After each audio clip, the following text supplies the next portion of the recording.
Bueno, pues muy buenas tardes a todos.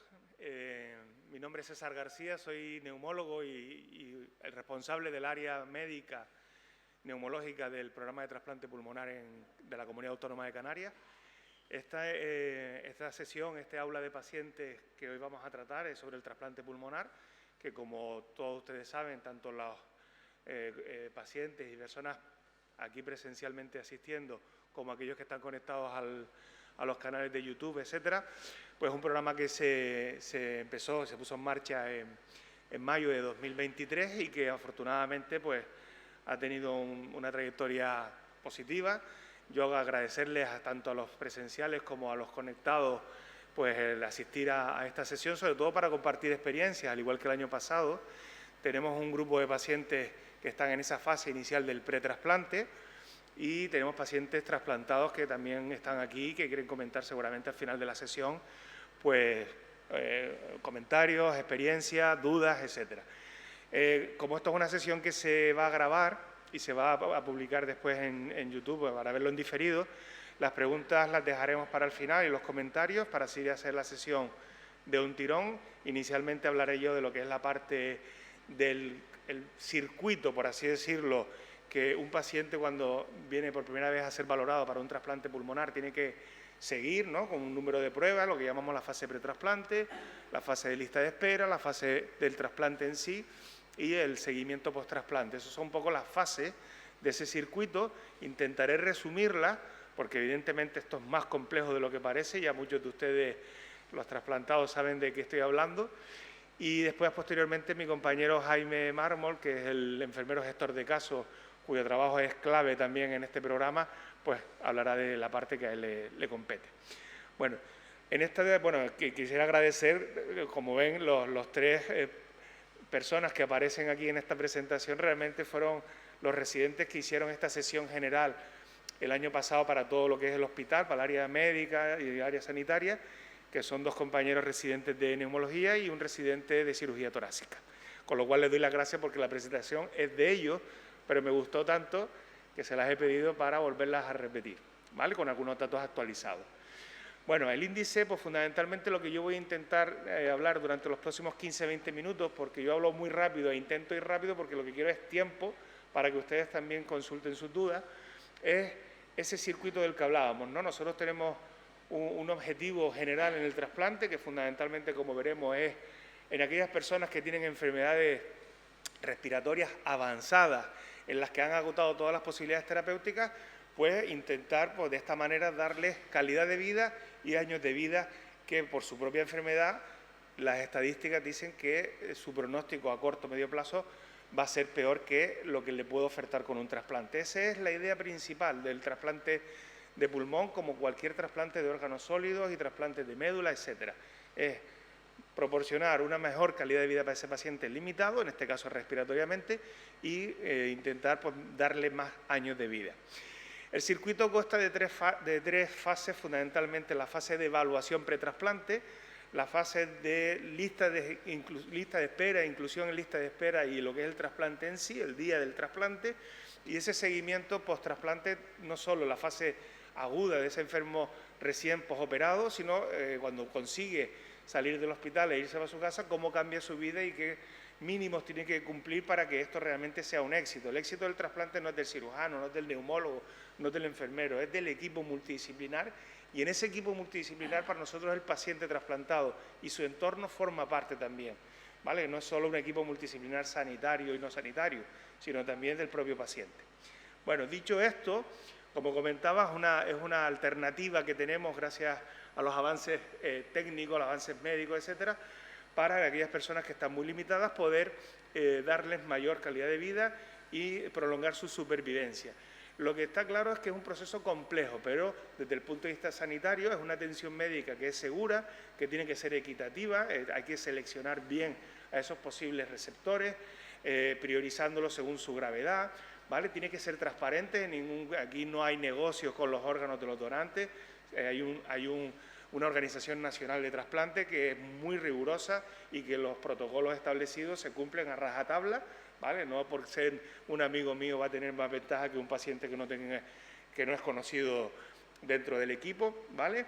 Es personalizada, cada paciente que va a trasplante es un mundo no solo desde el área médica, sino el área personal, el entorno social que le rodea, etcétera, etcétera.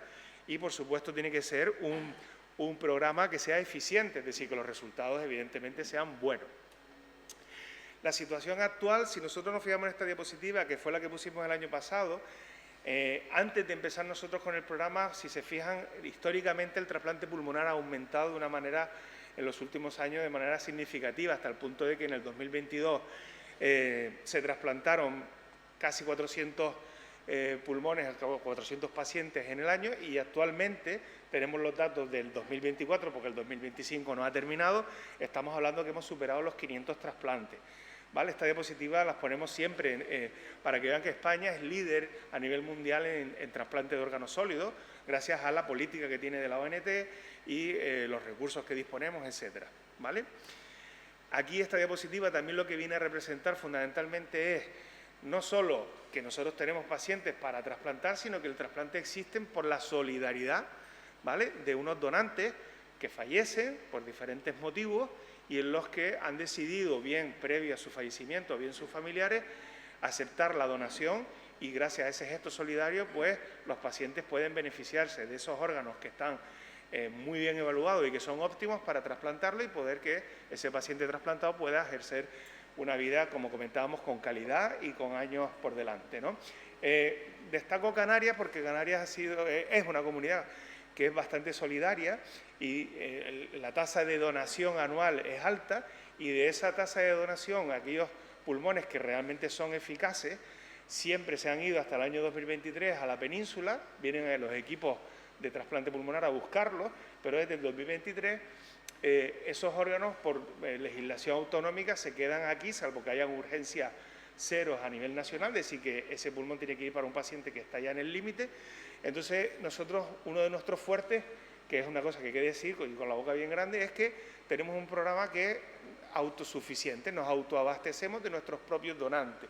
Es decir, de los 31 trasplantados que llevamos, creo, ahora mismo solo ha tenido que un paciente irse a buscar sus órganos a la península porque fue una urgencia cero. El resto son donantes de la comunidad autónoma, ¿vale? Son una de las cosas que son importantes. ¿Por qué? Pues porque evidentemente el tiempo que ese pulmón está fuera del donante es menor que si tuviésemos que irlo a buscar a la península con todas las horas que eso conlleva, ir a buscarlo, etcétera. Bueno, entonces, pasando un poco a la parte del pretrasplante, fundamentalmente, ¿qué es lo que hacemos en una evaluación pretrasplante? Pues fundamentalmente ver la gravedad de la enfermedad de base, la edad, las comorbilidades o enfermedades asociadas, su estado nutricional, su fragilidad. Es decir, hacemos una evaluación exhaustiva y minuciosa. ¿Para qué? Para seleccionar al mejor receptor. Es decir, al igual que nosotros seleccionamos muy bien el donante y consideramos donantes óptimos aquellos que cumplen unos criterios analíticos, gasométricos, de antecedentes personales, etcétera, el receptor también tiene que ser un paciente fuerte, que no tenga enfermedades de otros órganos vitales fundamentalmente, y que eso haga que el paciente vaya con unas garantías. ¿Por qué? Porque el trasplante pulmonar es una cirugía larga, muy dura, con muchas complicaciones, con necesidades muchas veces de asistencia circulatoria, y ese estrés quirúrgico que pasa el paciente más la suma del estrés médico que supone un postoperatorio de estas características hace que el paciente se quede, si ya entraba muy fuerte, se queda frágil, pierden peso, se quedan débiles y el proceso de recuperación siempre va a ser más difícil. Por lo tanto, este proceso de selección es igual de importante que un buen cirujano que opere bien, que un buen anestesista que maneje bien un intraoperatorio, que un buen médico de críticos que maneje bien el postoperatorio inmediato. Es decir, cada uno de nosotros tiene una parte fundamental. Entrando un poco en las enfermedades, lo más frecuente que se trasplanta pues son el enfisema pulmonar, arriba a la izquierda, la fibrosis pulmonar, arriba a la derecha, las enfermedades supurativas o bronquiectasias, abajo a la izquierda, y la hipertensión pulmonar, abajo a la derecha, entre otras más raras enfermedades que también se podrían trasplantar, pero fundamentalmente el grueso lo ocupan el enfisema pulmonar, fundamentalmente producido por el tabaquismo, y las fibrosis pulmonares, independientemente de la causa que lo genere, ¿no? Entonces, como comentábamos antes, ¿qué justificó el que nosotros empezáramos? Pues esa equidad de asistencia sanitaria pública. El paciente canario tenía que ir a vivir a Península, estar allí un año en lista de espera, algunos fallecían estando en lista de espera, los que le ocurría después, rupturas familiares porque tenían que ir con un acompañante. Es decir, yo creo que todo ese gesto del Servicio Canario de Salud, de tirar para adelante con una cosa que llevamos buscando desde hace 20 años, pues al final pues se consiguió y yo creo que con buenos resultados. Hablábamos de la multidisciplinariedad, es decir, aquí hay un listado de especialidades que participan continuamente en la supervisión, no solo en el periodo pretrasplante, sino en el posttrasplante, y por lo tanto todas esas valoraciones individualizadas, psiquiatras, trabajador social, rehabilitador, médico de la unidad infecciosa, el neumólogo, el cirujano, el anestesista, todo eso hacen que al final podamos hacer una valoración global del paciente y considerarlo en un comité multidisciplinar, considerar que ese paciente es óptimo para incluirlo en una lista de espera de trasplante, ¿vale? El circuito, una vez hecha todo ese checklist de pruebas, toda esa batería de pruebas que hace y permiten que el paciente sea un buen candidato y que no tiene ninguna contraindicación, aspectos que nos hemos encontrado en algún que otro paciente, como por ejemplo el cribado oncológico, test de sangre oculta positiva en ese, se hace una colonoscopia y tiene un tumor de recto. Ese paciente, desgraciadamente, que es la mala noticia, que no puede trasplantarse porque tiene una enfermedad oncológica activa. Y como eso, pobre soporte familiar, pacientes frágiles, si ya hablábamos de que uno fuerte se queda frágil, imagínense si trasplantamos a un paciente que ya entra en un programa débil, sarcopénico, con falta de músculo y con una actividad prácticamente nula, actividad física nula, ¿no? Entonces, este circuito, cuando una vez tenemos valorado ese perfil de paciente que es candidato, entra en lo que sería la lista de espera y a esperar ese momento de compatibilidad de un donante, no solo de grupo sanguíneo, sino compatibilidad también de anatomía, porque evidentemente vamos a quitar unos pulmones para poner otros nuevos, y eso tiene que cumplir una serie de criterios. Y pasado este tiempo, cuando se le llama al paciente y se puede trasplantar, pues ya empieza lo que es el circuito del post-trasplante. Una cosa importante, aquellas personas que están aquí, que están en la fase pre-trasplante, hay que decir que esta llamada que se puede producir en cualquier momento, estando en lista de espera, es una llamada que no siempre conlleva el trasplante, porque muchas veces el paciente cuando viene, y se nos ha dado el caso, tiene COVID positivo. El receptor se tiene que ir para su casa porque no se puede trasplantar. El receptor está en unas condiciones óptimas, pero resulta que el donante, que parecía un donante muy óptimo, es un donante, desgraciadamente, está fallecido, con lo cual esos órganos empiezan a deteriorarse. Y hay pacientes, o sea, hay donantes que esos pulmones se deterioran tan rápido que cuando va el cirujano a buscarlo, ya se encuentra que esos pulmones están subóptimos y tiene que desestimar el trasplante, porque lo que sí es una técnica segura, implica que esos pulmones que yo te voy a trasplantar son buenos, ¿vale?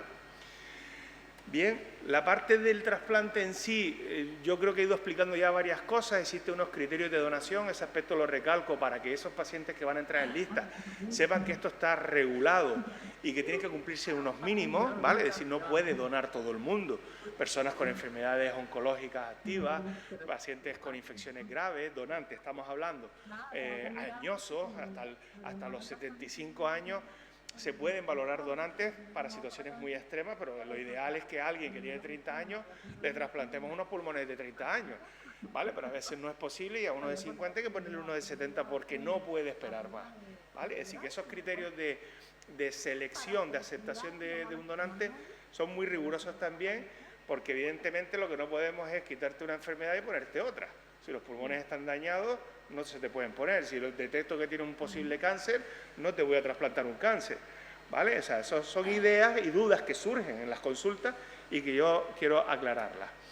También existen contraindicaciones para la donación, o sea, no solo existen contraindicaciones para el trasplante por parte del receptor, sino que existen contraindicaciones por parte del donante. Y bueno, a la hora de seleccionar el receptor, pues como comentábamos, ¿no? Cuando hay esa llamada y tenemos, oye, tenemos un donante, 50 años, grupo 0, de 1,70, no sé cuántos kilos, que el pulmón está maravilloso, que tiene una gasometría perfecta, tiramos de lista. Dice, a ver, ¿quiénes son los compatibles de nuestra lista de espera? Pepito, Juanito y Menganito. Pues en base a esos pacientes priorizamos transparencia, equidad, ¿vale? Es decir, vamos a seleccionar el que mejor se amolde esos pulmones Y si esos 3 son perfectamente trasplantables, siempre vamos a elegir el que peor esté, ¿vale? Eso funciona así a nivel mundial. Existen unas tablas, unos scores en los que yo, a raíz de los problemas que tiene el paciente, me van a dar unas probabilidades de que puede fallecer antes en lista de espera, y entonces eso se prioriza, ¿vale? El concepto de priorizar es fundamental también para intentar quitar de la lista a aquellos que peor estén. Tiene ese sentido común. Bueno, pues la validación del órgano es una parte muy técnica, muy del cirujano, y que se tiene que coordinar tanto el equipo que va a buscar, el equipo del explante, es decir, el que quita el órgano al donante, más el equipo implantador, que es el que te va a trasplantar. Tiene que haber una coordinación junto con el neumólogo que está ese día de guardia y el coordinador de trasplante y el resto del equipo, porque cada paso tiene que estar coordinado con el receptor. ¿Por qué? Porque de nada me sirve coger unos pulmones y el receptor todavía no ha llegado al hospital. Eso no puede ser, porque son horas de demora. Afortunadamente disponemos de sistemas, y el Negrín lo tiene desde hace ya algunos meses, lo que llamamos la nevera de 10 grados. ¿Vale? Tenemos un sistema de conservación que, en vez de tenerlo en hielo, en una nevera de playa, que no es de playa, pero parece, no es lo mismo que tenerlo en un sistema de temperatura de 10 grados, que van mejor y se conservan mejor esos órganos, porque mientras estoy poniendo uno, el otro está en la nevera. Entonces eso nos permite tener más tiempo para operar. Bueno, y sin entrar en muchos detalles, hay diferentes tipos de donación en los que nos va a permitir tener más tiempo o menos tiempo. Seguramente de los trasplantados aquí, algunos el corre y es esta tarde y es ya, y otro nos permite, como es el caso de un donante en modalidad eutanasia, que nosotros sabemos cuándo va a pedir ese paciente la eutanasia, con lo cual la coordinación no tiene nada que ver con una donación de muerte encefálica que tiene que ser en el mismo día que fallece el paciente, ¿vale? Estas son imágenes, son duras, pero las pongo porque son la realidad, es decir, esto es la cavidad torácica abierta con diferentes sistemas de circulación. ¿Por qué? Porque cuando uno quita un pulmón, se va a quedar trabajando con un pulmón solo, que es malo, ¿vale? Y hasta que este no empieza a funcionar, muchas veces se tiene que requerir de sistemas de soporte circulatorio para evitar que ese corazón sufra la sobrecarga a la que se ve sometido, porque el pulmón trabaja uno solo y de malas maneras. Entonces, cuando el anestesista y el cirujano detectan que aquí hay que dar soporte, pues son esos pacientes que entran en ECMO y que facilitan el trabajo y permiten que la viabilidad del injerto, ¿vale? Después, esos órganos, una vez extraídos, se preparan, lo que llamamos cirugía de banco, para dejar todo bien afinado, para que puedan empatar bronquio con bronquio, arteria con arteria y venas con venas, ¿vale? Es un sistema de anastomosis, de empate de estructuras de vía aérea y vasculares, que es lo que va a permitir que ese injerto, una vez que ya esté implantado, abres el grifo, como quien dice, y empieza a entrar aire y circulación, y ese órgano ya empieza a funcionar. Lo que pasa es que es un órgano que no va a funcionar a la perfección en el minuto 1. Hay personas que a los 2-3 días ya tienen una función pulmonar que les permite destetarlos del oxígeno, de los sistemas circulatorios, y otros requieren algo más de tiempo, ¿vale? Estos son casos de pulmones no válidos.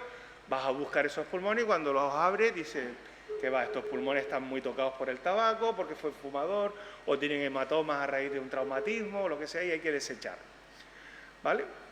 El transporte, afortunadamente, estos son nuestros compañeros de cirugía, tenemos un sistema de 112 que funciona a la perfección, porque si hay que ir a buscar un órgano a una isla fuera de Gran Canaria, van en un avión de Vinter, pero vuelven en el helicóptero porque tienen que ya volver de una manera más rápida para poder implantar esos pulmones. Y bueno, esto es un poco la técnica quirúrgica, esto es lo que llamamos un clamshell, ¿vale? Es decir, hay dos tipos de técnicas, una en la que se abre completamente el tórax cuando el cirujano prevé que va a ser complicada la cirugía por fibrosis, porque es un tórax pequeño. Imagínense trasplantar a una persona de 1,40, no es lo mismo que 1,90 o 2 metros, que tiene un tórax más grande, ¿no? Y después, otra opción, cuando son pacientes menos complejos, se pueden hacer 2 incisiones laterales en las que no seccionan el esternón, y eso pues siempre va a generar menos dolor postoperatorio y menos complicaciones, ¿vale? Esto es un poco la parte técnica, que me la salto porque realmente es lo que comentaba, es quitar un pulmón y después poner el nuevo con las estructuras vasculares y de vías aéreas suturadas, y a partir de ahí pues colocamos unos drenajes pleurales como cualquier otro postoperatorio, revisamos con un broncoscopio cómo están esos bronquios por dentro, limpiamos de secreciones y si el paciente ya está en condiciones de irse a la UMI, pues sube a la unidad y empieza lo que sería la fase del postoperatorio inmediato. ¿Vale? Y la cama crítica, pues fundamentalmente otra idea que tienen que quedarse, sobre todo los pacientes en fase pretrasplante que estén aquí hoy, es que nosotros tenemos que buscar un equilibrio. O sea, el trasplante es igual a equilibrio. ¿Equilibrio a qué? Nosotros tenemos un órgano que no es nuestro. Nuestro sistema inmunológico va a intentar rechazarlo, como cualquier cosa extraña que hay en nuestro cuerpo. Y la manera de rechazarlo, pues es produciendo pues eso, un daño a nivel de ese órgano que lo puede echar a perder y volver a la misma situación previa o incluso fallecer, ¿no? Entonces, para eso existen unos fármacos llamados inmunosupresores, que son fármacos muy potentes, que incluso por algunas enfermedades muchos de ustedes ya los tomaban previo al trasplante, y esto va a generar efectos secundarios, porque son fármacos, como digo, muy potentes para controlar el rechazo, pero muy tóxicos. Y al final, pues eso hay que estar monitorizándolo y ajustando los niveles para que no me produzca daño, pero que también me permitan no perder el injerto, es decir, evitar el rechazo. Y bajada de defensa implica aumento de infecciones, ¿vale? Somos pacientes, bueno, son pacientes inmunodeprimidos, es decir, pasan a tener mejor calidad de vida y mejor expectativa de vida, pero con una situación médica que implica que el paciente tiene que ser muy riguroso con sus hábitos de vida. Ya no solo el que baje la guardia y empiece a comer más y me coja kilos y me ponga gordo, no, sino también cuidados de aseo, de manipulación de cosas que puedan estar sucias, porque al final las infecciones se las transmite uno mismo si no tiene unos hábitos de vida saludables, ¿vale? En ese sentido. ¿Ok? Nada, simplemente nosotros lo que hacemos en ese periodo es ir destetando al paciente, irlo despertando del día +1 que ya se puede, ya los fisioterapeutas están haciendo su rehabilitación con este paciente que cuanto antes lo recuperemos, antes lo sacamos de esa situación crítica y empezamos con los tratamientos inmunosupresores, con las profilaxis antibióticas, es decir, antibióticos que ponemos no para tratar infecciones, sino para prevenirlas, porque se sabe que las infecciones en un inmunodeprimido son más graves y además tienen un efecto directo sobre la viabilidad del órgano y por eso todo lo que sean neumonías, infecciones de bronquios, etcétera, van a hacer que ese órgano esté más mimado y que dure más en el tiempo, ¿ok? Y después familiarizarse de que van a haber problemas, ¿sabes? Nosotros tenemos que reeducar a ese paciente que venía con una enfermedad X y ahora esa enfermedad ya no la tiene, pero tiene un problema en el que se va a tener que familiarizar con problemas relacionados con rechazos agudos, con problemas de rechazos crónicos, con infecciones. Doctor, que me empecé ayer con fiebre, tengo catarrillo, hágase un COVID positivo, venga para acá para poner el tratamiento. Es decir, es una frase que a mí no me gusta, pero que la usamos todos. Estamos cambiando una enfermedad por otra, ¿vale? Aunque no es una enfermedad, el estar inmunodeprimido no es como tal una enfermedad, pero es una situación médica que predispone a otras enfermedades. ¿Vale? Aquí tenemos pacientes post-trasplantados nuestros, que como ven ahí ya recientemente trasplantados, como es el caso de la izquierda, que fue nuestro tercer trasplantado, si mal no recuerdo, que ya a los 3-4 días, poco menos, estaba en la planta con una situación, pero fíjense la situación clínica, ¿no? El otro paciente haciendo rehabilitación en la bicicleta. Y después lo que comentaba, las complicaciones, ¿no? Tenemos que estar muy, muy encima, sobre todo en el primer año. De por vida tenemos que estar muy encima y el paciente no puede bajar la guardia, pero sobre todo en el primer año, que es donde más inmunodeprimidos están para evitar el rechazo, pues ante cualquier complicación, como en este caso un problema posquirúrgico, como no sé si saldrá aquí procesos de infecciones de los bronquios que pueden alterar las suturas, es decir, hay un sinfín de situaciones que son relativamente frecuentes, son tratables y curables, pero que tenemos que estar siempre por delante del balón, siempre. Como vayas por detrás de un trasplantado, las complicaciones cuando surgen muchas veces llegas tarde. Y para eso es muy importante que el paciente trasplantado avise, ¿vale? Yo sé que a veces se pasan de insistente, de tengo este problema, tengo el otro, pero casi yo prefiero, sinceramente, que pequen de exceso que pequen de defecto y aparezcan por aquí después de 10 días con fiebre en una situación catastrófica en la que ya poco a lo mejor podemos hacer. ¿Vale? Es decir, vamos a tener una serie de controles analíticos habituales que pueden ser mensuales al principio y después vamos espaciando según la evolución del paciente, midiendo siempre los niveles de inmunosupresión para ir subiendo o bajando, buscando ese equilibrio. Pruebas de función respiratoria, que es una de las pruebas objetivas que me permiten ver esa ganancia de función pulmonar y una vez llegado al máximo que nos permite esos injertos, ver y monitorizar las caídas precoces para estar pensando siempre en un posible rechazo, ¿vale? El seguimiento microbiológico ante posibles infecciones, etcétera, ¿no? ¿Vale? Aquí tenemos un poco el foto de nuestro hospital y para terminar, que me quedan 1 o 2 diapositivas, recordar que eso, ¿no? Que hay una serie de situaciones que se puedan producir durante la vida de un trasplantado en la que las infecciones siempre van a tener un peso específico, el rechazo también y la toxicidad por fármacos a lo largo del tiempo. Al final son fármacos que vas acumulando efectos tóxicos, pero cosas como puede ser una diabetes, como puede ser una hipertensión, como puede ser aumento del colesterol, cosas que tienen, o sea, situaciones que tienen tratamiento y que evidentemente viendo el problema con lo que yo he ganado y el beneficio que he obtenido con un trasplante, yo creo que vale la pena y los que están trasplantados lo pueden corroborar. Y el éxito, pues el éxito lo comentaba, tanto la fase pretrasplante, la fase trasplante en sí, lista de espera y el post-trasplante, ¿de qué va a depender? Pues lo que hablaba al principio, de un equipo sanitario y no sanitario eficiente, de una buena organización, de una buena coordinación, de mejorar aquellos aspectos que son mejorables, como por ejemplo en el pretrasplante toda esta situación sociofamiliar del paciente, soporte, tener al paciente lo más fuerte posible y en el post-trasplante, por lo que comentaba, ser disciplinado, que tampoco hace falta obsesionarse, pero sí tener unas rutinas con los tratamientos, con las revisiones, para que nosotros también podamos tener en el tiempo pues una evolución lineal que nos permita tomar decisiones consensuadas, serias y siempre con el beneficio de prolongar la supervivencia y la calidad de vida de ustedes. ¿Vale? Yo creo que con esto termino. Aquí están el equipo multidisciplinar y bueno, las conclusiones pues las que ya ustedes conocen, un procedimiento complejo, altamente especializado, que aumenta la supervivencia y calidad de vida de los pacientes, que requiere un seguimiento postoperatorio estrecho y preoperatorio también, ¿vale? Estábamos hablando esta mañana que hay pacientes que en esa fase de evaluación del pretrasplante se deterioran y eso hay que priorizarlo. Es decir, oye, este no puede esperar un año a que le hagan las pruebas solicitadas, este hay que priorizarlo, ingresarlo en el hospital, el mecanismo que sea, pero con tal de tener todo ese estudio pronto para poderlos incluir, porque mientras no estén incluidos en lista, ya pueden salir 10 donantes mañana, que si tú no estás en lista, tú no te puedes trasplantar, ¿vale? Y bueno, y que es un trabajo en equipo multidisciplinar de la que ustedes forman parte.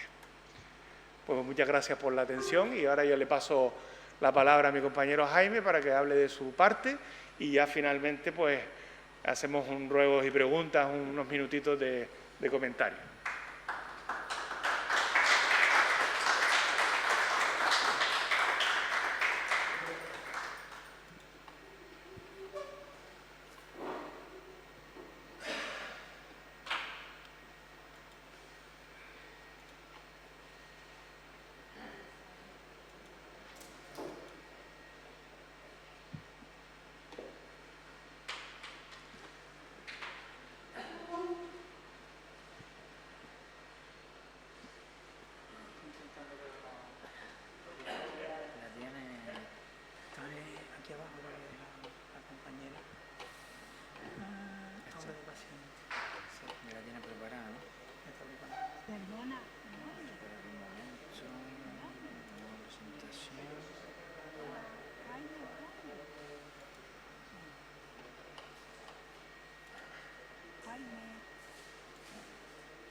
Bueno, pues buenas tardes.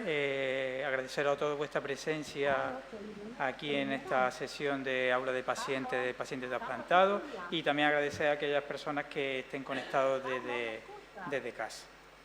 Mi nombre, para aquellos que no me conozcan, es Jaime, soy enfermero gestor de casos del programa de trasplante pulmonar del Hospital Dr. Negrín y vamos a comenzar con Lo que son los pasos de esta charla, pues habla un poco de lo que es el trasplante pulmonar, primeros pasos, educación sanitaria y experiencia de paciente. Algunas cosas se repiten con la charla de doctor García, por eso iré un poquito más rápido. El objetivo de que hoy aquí estemos pues, comentando y hablando sobre el trasplante pulmonar es sobre todo para una oportunidad para resolver dudas, intercambiar experiencias y sobre todo también para fortalecer la red de apoyo entre pacientes, familiares y profesionales. Que el trasplante pulmonar, pues ya se habló de que es una opción de tratamiento y no es ningún método de curación, es decir, cuando un paciente se trasplanta, pues tiene lo que es el trasplante pulmonar, y ya no tiene sus enfermedades de base, pero tiene lo que llamamos el trasplante pulmonar con todo lo que conlleva. ¿Qué paciente es candidato para un trasplante pulmonar? Pues aquel paciente que tiene una enfermedad respiratoria, crónica, avanzada e irreversible, donde ya no es susceptible de ser manejado con un tratamiento médico y o quirúrgico convencional y que en muchos de los casos la supervivencia es inferior a 2 años. Hay muchas patologías respiratorias, que ya se ha hablado de ellas, pero las más frecuentes e importantes son la hipertensión pulmonar, la enfermedad pulmonar intersticial difusa, la fibrosis quística y la enfermedad pulmonar obstructiva crónica. Actualmente en España pues tenemos 9 centros acreditados para trasplante de pulmón, de trasplante pulmonar. En el año 2023 llegó el Hospital Dr. Negrín, obtuvo lo que es la acreditación, y ya ha llegado un hospital, que es el Hospital Universitario de Salamanca, en el año 2025. Ya se habló de la curva de lo que es los trasplantes en España desde el año 1990 hasta el año 2024, cómo ha ido aumentando exponencialmente lo que es las donaciones. Aprovechar aquí también el momento de que fomentar lo que es la donación, que es importantísima para realmente llegar a cabo a lo que es realizar el trasplante pulmonar. Y estos son los datos de lo que es el programa del Hospital Dr. Negrín desde el año 2023, 2024 y 2025. Se empezó a trasplantar desde julio del año 2023, donde se realizaron 6 trasplantes. El año pasado completo fueron pues 17 trasplantes y actualmente hasta fecha de junio pues llevamos que son 8 trasplantes, donde la patología pues más frecuente ahora mismo son lo que es el tema de lo que es las enfermedades intersticiales, luego lo que es el EPOC y luego la bronquiectasis. Paciente que tiene criterio de derivación, ¿cuál es el circuito que ya habló el doctor García? Pues valoración por parte del neumólogo, con un paciente que tiene criterios de valoración. Una vez que el paciente es valorado por el neumólogo y se le pide las múltiples pruebas e interconsulta a otro facultativo, y tiene criterio de valoración por el Comité Multidisciplinar de Trasplante Pulmonar, ese paciente se presenta y el comité decide si el paciente entra en lista de espera. Se firman lo que son los consentimientos y después de lo que es la firma de consentimiento se hace la valoración por parte de enfermería. Y una vez ya que el paciente está en lista de espera, pues lo que está es el periodo de espera hasta que tiene unos pulmones que son adecuados y compatibles para esa persona.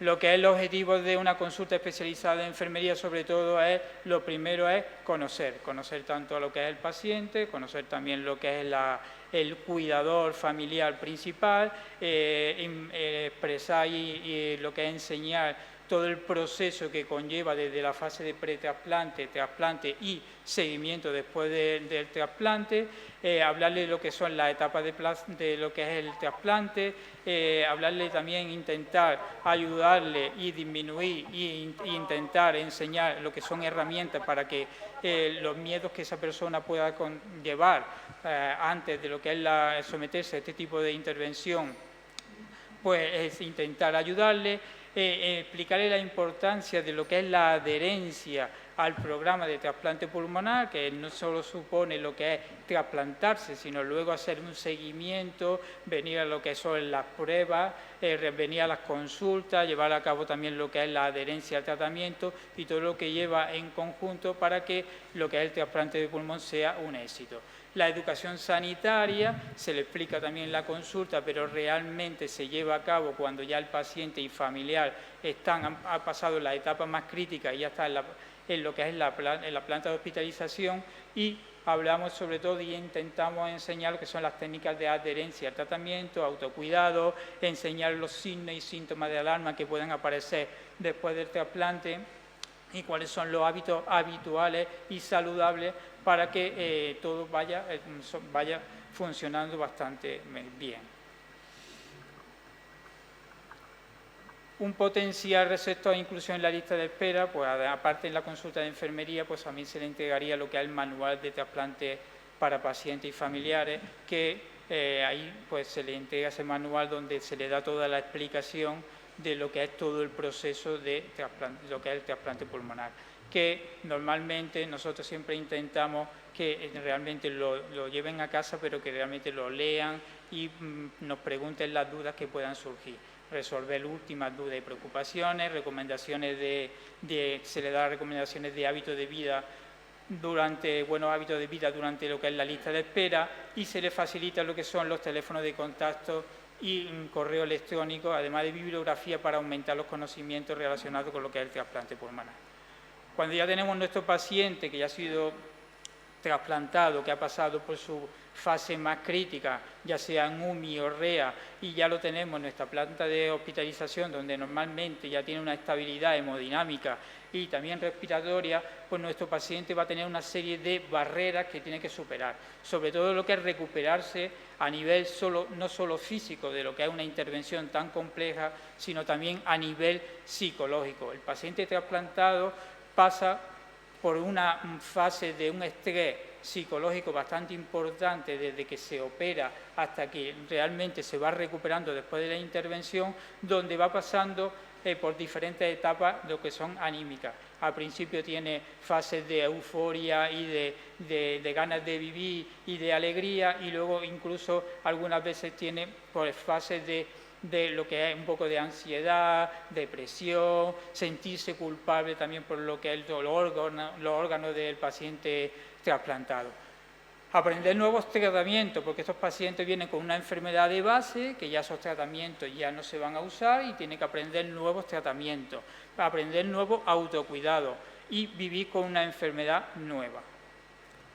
El objetivo de trasplante pulmonar es sobre todo calidad de vida y supervivencia. Calidad de vida es porque el paciente que necesita un trasplante pulmonar, pues normalmente a lo mejor vive 24 horas conectado al oxígeno, algunos son semidependientes, no pueden realizar cierto tipo de actividades, y calidad de vida es recuperar la autonomía, no vivir con el oxígeno, realizar actividades que antes era imposible para ellos. Yo siempre pongo el ejemplo de paciente que llega a la consulta, pre-trasplante, ayudado con el familiar en silla de ruedas con oxígeno, y cuando se trasplanta y se va de alta para casa, se va sin oxígeno, subiendo, bajando escaleras, y bañándose solo y recuperando la autonomía. Y la supervivencia, pues ya hemos hablado que estos pacientes, algunos tienen una supervivencia inferior a 2 años, y la media de supervivencia estamos hablando de 8 años aproximadamente. El objetivo de la educación sanitaria sobre todo es enseñarle al paciente y al cuidador que se hagan cargo de su propia salud y que tomen decisiones adecuadas, que cambien hábitos y conductas para mejorar lo que es la salud y la calidad de vida. ¿Qué deben aprender? Pues deben de aprender los problemas que pueden aparecer en el trasplante pulmonar, sobre todo infecciones, rechazo y toxicidad de la medicación. Tienen que aprender los tratamientos, aprender lo que son los principios activos, la administración, los miligramos, la dosis, los horarios, la forma de preparar lo que son los tratamientos, tener conocimiento también de las vacunas, qué vacunas se ponen antes y qué vacunas se pueden poner después de lo que es el trasplante. La importancia de una actividad física diaria. Ya ellos antes de trasplantarse están en los programas de rehabilitación, durante el trasplante siguen con la rehabilitación y post también lo que siguen con la rehabilitación. Pero se les explica la importancia después de la rehabilitación de realizar una actividad física tolerable a su situación, subir y bajar escaleras, bicicleta, lo que es andar, para tener realmente estar fuerte y tener una recuperación, que eso le ayude a la actividad física, le ayude para tener una buena recuperación. Se le enseña técnicas para evitar las infecciones, lo que es el lavado de manos, lo que evita situaciones de riesgo, utilizar lo que es la mascarilla, aprenden pues qué recursos están a su disposición y pueden usar ese tipo de recursos, y luego también técnicas para intentar disminuir lo que son las preocupaciones. Importancia que ellos tienen que aprender, tanto familiar como paciente, pues conocer y diferenciar dentro del tratamiento del paciente trasplantado para qué sirve cada uno de los medicamentos que toman, los horarios, la administración, la toxicidad de esos medicamentos, y normalmente el paciente se va a la casa con tratamiento todo vía oral y luego lo que es la aerosolterapia. También tienen que aprender lo que es la administración, la preparación y administración de esa medicación. Importancia que también debemos tener en cuenta es la adherencia al tratamiento. Lo que es la toma de medicación de manera desordenada e irregular, pues va a aumentar el riesgo de que aparezcan lo que son las infecciones y de que aparezca el rechazo.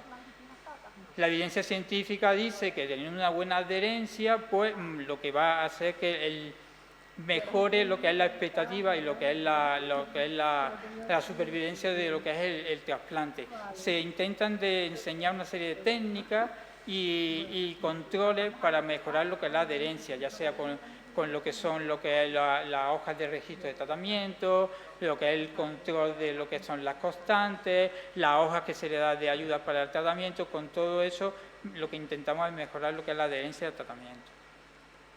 Durante lo que es el ingreso se le intenta enseñar también los consejos útiles de cara al alta, generales, como son lo que es el uso de lo que es la mascarilla, evitar ambientes contaminados, evitar convivir con personas con hábitos tóxicos, lo que es sobre todo fumar, evitar lo que son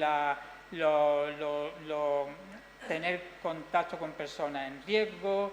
A nivel de lo que es la vivienda, evitar las humedades, limpieza adecuada de la casa, evitar lo que es ventilación de la casa. A nivel higiénico, una higiene corporal y bucal adecuada, evitar lo que es proteger lo que es la piel, controles ginecológicos y odontológicos. Lo que es la actividad física, pues ya lo hablamos anteriormente, de realizar una actividad física que no conlleve lo que es un esfuerzo excesivo. Y luego lo que es a nivel de consejos dietéticos. Lo mismo que tenemos que protegernos de lo que es evitar lo que es la contaminación que nos puede afectar a un paciente inmunodeprimido, también tenemos que intentar proteger de lo que comemos, porque la comida puede también ir con microorganismos. Lo que tenemos que intentar es tratar esa alimentación con lo que es una limpieza y una desinfección adecuada. Saber qué podemos comer y qué no podemos comer. Para eso, durante lo que es la estancia de hospitalización, se intenta dar toda la información de lo que es la alimentación dietética.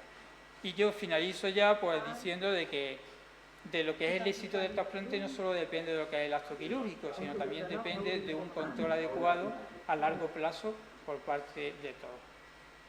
Muchas gracias por todo.